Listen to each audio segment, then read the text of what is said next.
This rail project is our bridge to nowhere. It's very hard really at this point to stop it with politics and reason. More cars and hours stuck in traffic. That's the reality facing Honolulu drivers. Our highways are clogged with traffic, costing us $80 billion a year in lost productivity and wasted fuel.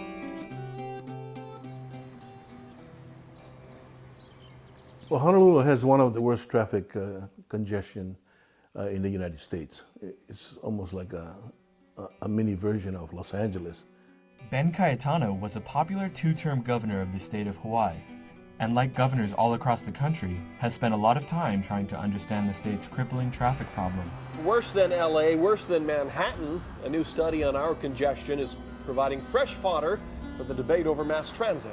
In 2011, with the support of the Federal Transit Administration, the city of Honolulu decided to begin construction on a massive elevated rail line. Initially budgeted for $3.7 billion in 2005, had now ballooned to an estimated $5.3 billion. Federal and Hawaii leaders made it official with a stroke of a pen. Honolulu's rail transit project, the first ever for Hawaii, gets $1.55 billion federal dollars. The one thing about these projects, they're very inviting politically to support. The problem is often that when local developers, politicians, and labor unions fight for federal investment money, the incentive is to get the most expensive project and not the most efficient solution. The proposed rail project will span just 20 miles, from a popular shopping mall to the lesser populated island area of Kapolei. This is the people's train.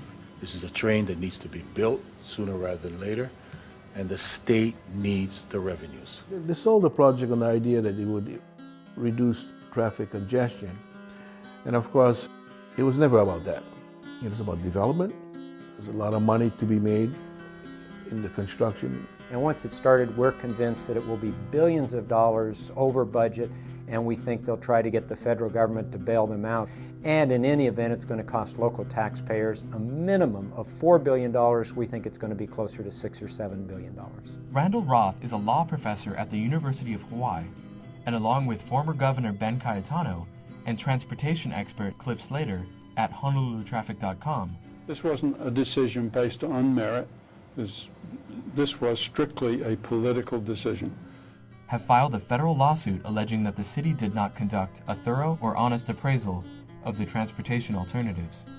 The lawsuits, both state and federal, I believe, eventually will force the city to try to comply. If they really do make a good faith effort to comply, what they'll determine is that rail is the least attractive of the alternatives that are available. The critics, which include virtually every environmental group in Hawaii, claim the city misled the public about the rail line that will cost too much and do little to ease congestion. Now is the time we need to get this rail project. There's a political dimension to all of these projects, which is why, you find that they usually end up costing 40% more than what is projected. And usually the ridership projections are far less than what they tell the local officials it will be. You don't have the tax-paying population, you don't have the demand, you don't have the need.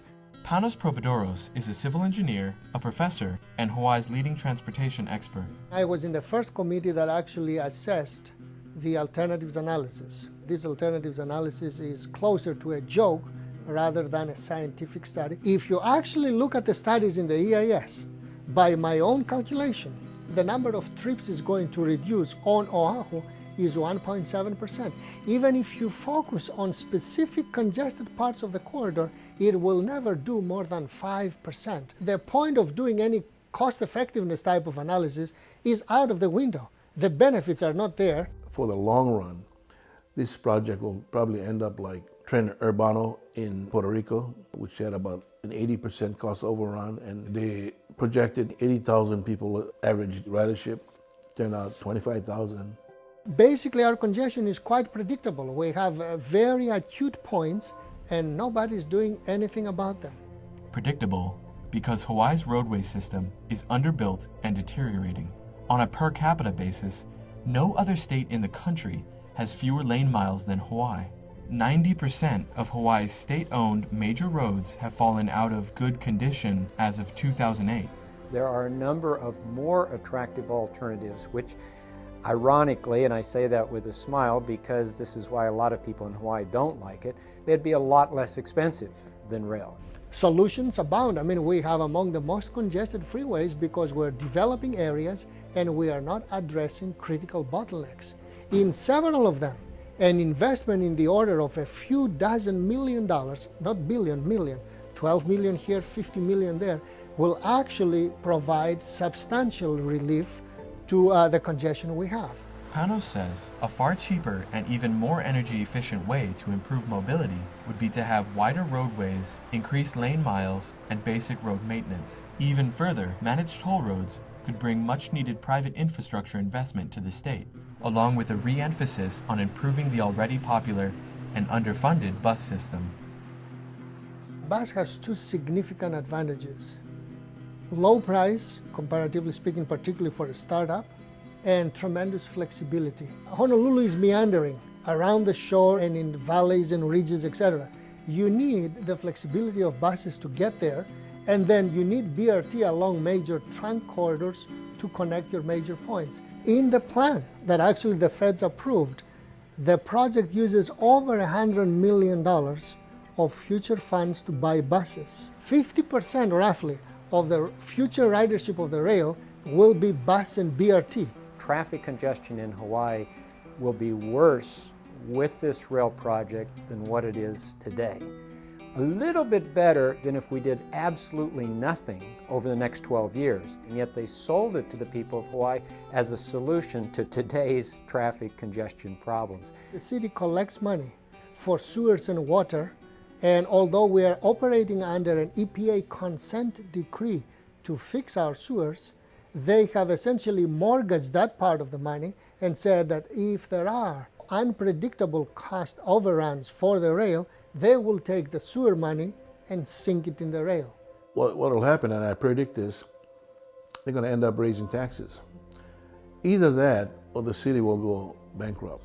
We've still got too many rail lines that are too slow and clogged up. We've still got too many roads that are in disrepair, too many bridges that aren't safe. We can build better. And in a time of tight budgets, we've got to do it in a way that makes sure taxpayer dollars are spent wisely.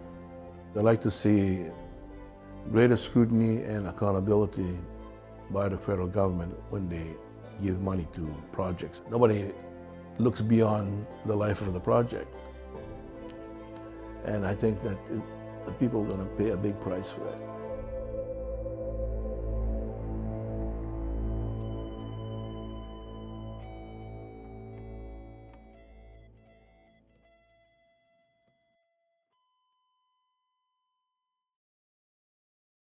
Curbside bus came on with the storm. The East Coast, Pittsburgh, Atlanta, now Texas. It's really for people that like cities, something to celebrate indeed. The curbside bus industry has grown at an exceptionally rapid rate, but the safety regime has failed to keep pace. The state is putting the brakes on Fenghua Bus, revealing serious safety problems across its entire fleet. So you really want to encourage bus travel, and the temptation of governments, I think, is we got to be able to control this.